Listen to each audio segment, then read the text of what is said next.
24/7, that ain't no joke. I'ma get money long as grass still grow, cause it's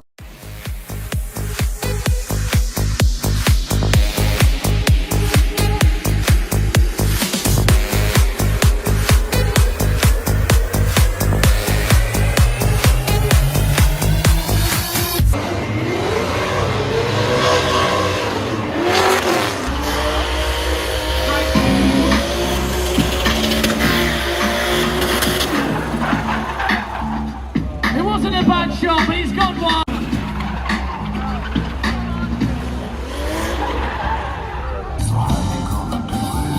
I'm gonna trade this life for fortune and fame. Test over to my hair and change my name.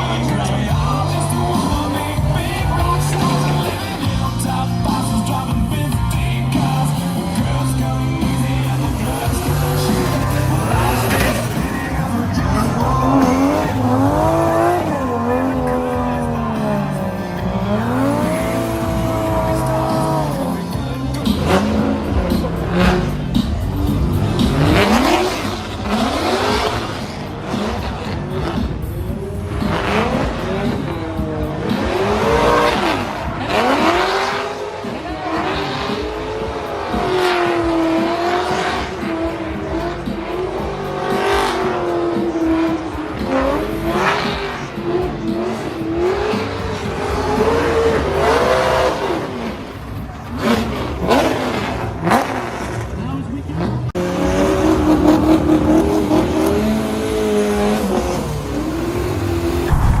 The tiniest spoiler in the world, look at that.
They're wonderful. I'd always wanted a Bentley, and so for this series I found a 2010 Super Sports that had 180,000 miles on it, so the highest I'd ever seen one have, but it was a 2+0 with the Bugatti seats and ceramic brakes and everything. It was wonderful. I had a blast in it.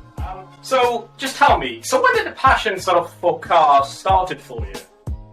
So I didn't grow up in a car-loving family. I fell in love with cars when I could start to drive them. And I used to go around to every dealership in town and try to con them into test drives at 16, 17, 18 years old. And just, obviously read every car magazine, watched every car show, just tried to absorb as much of the knowledge as I possibly could and try to figure out how I road mapped my life towards being able to own them and drive more of them. Just a question, sort of, in terms of like ownership of the supercars. Obviously, there is this sort of stigma going on in terms of the sort of money pits. Can you sort of elaborate on that? Do you think that's true or not? So certainly there are a lot of exotic cars that have the reputation of being money pits, that they can be exceptionally expensive to fix, to maintain, servicing, parts, all the things. And there's a lot of truth there. I mean, the cars are expensive. Fortunately, over the last at least 18 months and generally over the last decade, we've seen a fairly consistent appreciation in the values of rare and exotic cars. And so generally, you can offset a lot of the carrying costs with the cars just going up in value, which is super, super cool. And so I've been able to not necessarily like flip through cars for the sake of owning them for profit, but being able to buy the cars that I really wanted and sell them in favorable ways. And so that's been a big part of my personal financial journey, and I've ended up owning some really cool cars. What are your sort of key principles in buying a car? Sort of what do you look for to buy a car? Primarily, I avoid depreciation. That's always been my approach, is that when you buy cars that are 8 to 10 years old, in most cases, you're not going to see much depreciation. You may start to see a market upswing. And in the time that I've been buying cars, 10-year-old exotics were already pretty reliable. So these were drivable cars. These are the 360 and newer Ferrari era, the Audi influenced Lamborghini, stuff like that. So my personal approach to car ownership has always been to look like I won the lottery 10 or 15 years ago. And anytime you're trying to capture something for, television or YouTube or anything like that, it takes more effort to make sure that you actually have the shots that explain what happened. So there's actually a few shots in that series where Tyler appears to be driving the car and he'll be talking to the camera, but at that point the car's already well incapacitated and it's on a trailer, and he's just being towed around talking to it, just so that we can explain how he got to the point where the car exploded. Otherwise, it becomes just a VinWiki car story where we're sitting in a chair telling the story of what happened without all the footage there to just let the viewer see it. What are your thoughts sort of on the sort of electric cars, essentially, you know, and the future of them? I totally understand the allure. I have a golf cart, and I like the way it drives around my neighborhood. You know, it's an electric vehicle that has its purpose, right? But in the final episode, I use an analogy that I've used before. Is like, you know, there's a robot that lives in my house, and when I'm not here, it vacuums my floors. It's my Roomba. And that was obviously invented by somebody who views driving as a chore, right? They didn't want, or views vacuuming as a chore. The problem with an electric car and the way that they're executed on is that they are treating driving as a chore that they want the car to make painless, not experiential at all. And I think that I do view vacuuming as a chore, but I don't view driving as a chore. And so ideologically, I am not the audience for an electric car as currently presented. Now, is something like a Rimac or one of these hypercars that's either hybridized or all electric, does that make sense? Maybe, I suppose, but honestly, I don't like any of them because I don't like cars that have an expiration date, and batteries are consumable items in cars. And so when it's all battery for propulsion, that terrifies me as to the legitimate long-term prospect of what ownership might look like.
that work pay off right now, but how's he going to handle the killer crossover? Over that jump, no problem for Dean Carney or Jonathan Castro. Getting right to the crease. Wow. Today, a couple hours ago, with the Koenigsegg being sort of a bit stuck in the snow. Must have been fun. Dude, that was wild. Yeah, it was pretty crazy. And it's the only Koenigsegg I know in America that's actually been out on the street driving like that. So the love and passion for drifting started for you, Dean. Where did it sort of all began? 1 second. That's all right. For me, it started nearly 20 years ago now. Actually, back then, there was a drift event held called D1 Drift Series IRL, and my brother brought me up to it. He's about 7 years older than me, and we went up to the first event in 2004 in a little place in Ireland called Rose Green in County Tipperary. Oh wow! And I saw the sport then, and that's where I met James Dean also for the first time, and just fell in love with it then. So I went back and they held an annual event. So 2004, then 2005, I went back and I drove for the first time then, and just hook, line, and sinker ever since then. That's pretty cool. I actually I saw you a few years ago because you were at the Goodwood Festival. Yep. You were with the older Viper, the one with the massive spoiler. I remember it was raining that day as well. I'll show it to you right now. I showed you. It's actually in the middle of getting a rebuild right now. Oh my god! Wow. Yeah. Nice. That's a bit of history right there, I tell you. Oh my god. Yeah. So we're just trying to bring it back to life. It's kind of sat in the shop for the last kind of 3 years or so. Just, I know, it's became a parts car for everything else around it, you know. It happened because you must have sort of made your mind up and being like, you know what, I need something different. I need to change a bit. Or how did that sort of all come to life? Yeah, it kind of shoots back to when I was 8 years old. We were on holiday in Spain at my parents, and we landed back in Dublin at like 1 o'clock in the morning. And I was asleep on the back seat because we live about 3 hours outside of Dublin, and I was asleep on the back seat in my mom's arms. And my dad got close down to Waterford, and there was this auto dealer down there called Auto Bolins. They used to always have kind of like what we would have considered unusual cars at the time. Like they'd have the Ferrari there, a Lamborghini, that kind of. And he stopped at like 4 o'clock in the morning. He woke me up, and there was a red Gen 2 Viper in there on display in there. And that was my first kind of point of visually seeing a Viper in person. It's always mind ever since then. So I then made the transition over to the US to drive in 2009. And I drove for a little team in Seattle called Intech Racing. And then after one season, Dodge had a factory team which was running Samuel Hubinett also at the time. And they had a driver. And I'm not really sure the backstory on it, but there was a fallout between the team and the driver.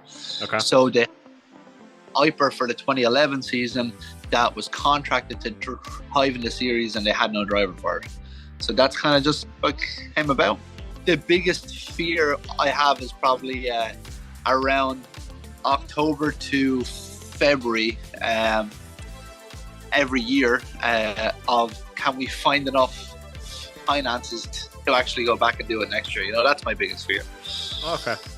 So you have a current sponsor, it's Hyper NFT, isn't it? Yeah. 2-year contract with them, so we're starting into the second year in January. Actually became very, very good friends with the owner of the company. He has an amazing hypercar collection and supercar, and been getting to enjoy some of the cars that like I traditionally wouldn't have been very interested. You know, I've always been kind of into S chassis, that kind of stuff.